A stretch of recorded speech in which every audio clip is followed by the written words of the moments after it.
Il faut dire que c'est une hypothèse et qu'elle a une certaine probabilité de véracité. Elle ne l'est pas à 100%. Et c'est ce qui nous amène à passer des savoirs, des présomptions et des hypothèses à celui des mystères. Il y a des mystères de Nostradamus. Bon, je me suis beaucoup intéressé à Nostradamus, bien sûr, mais je n'ai pas tout résolu, loin de là. Il y a des tas de questions pour lesquelles nous n'avons pas de réponse et à peine des hypothèses. On a toutefois quelques faits sur lesquels il faut s'appuyer.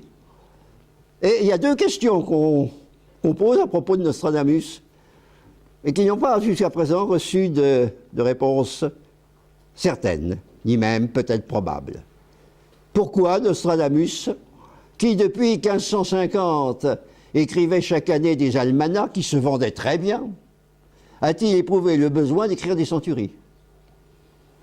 Quel était son propos? Quelle était son intention? Pourquoi écrire des centuries alors que tous les ans, il publiait avec beaucoup de succès des almanachs?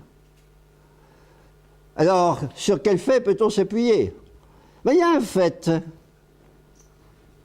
qu'il faut retenir, que Jean Dupeb, qui a édité les correspondances de Nostradamus, nous signale, c'est que en 1561, Nostradamus a dû quitter Salon de Provence.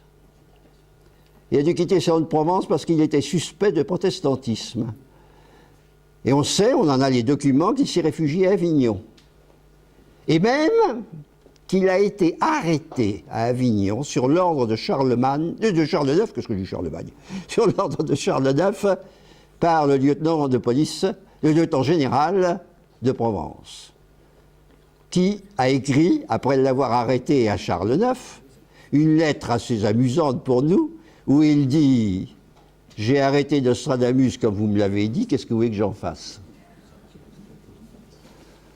Était-ce pour le protéger ou était-ce pour le sanctionner?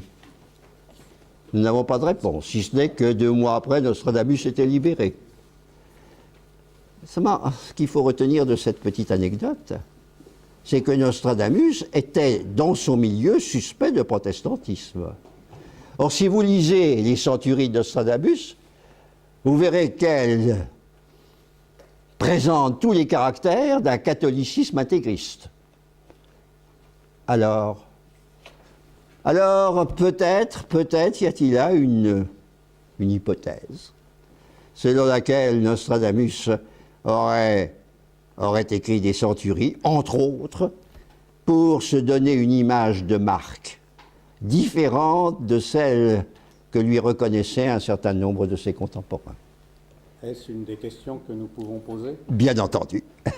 Voilà, c'est ça que je voulais vous dire, c'est que si on veut aborder Nostradamus, 1, il faut le faire avec une méthode sérieuse, 2, en n'oubliant pas que c'est un homme du XVIe siècle, en n'oubliant pas aussi que nous ne savons pas tout.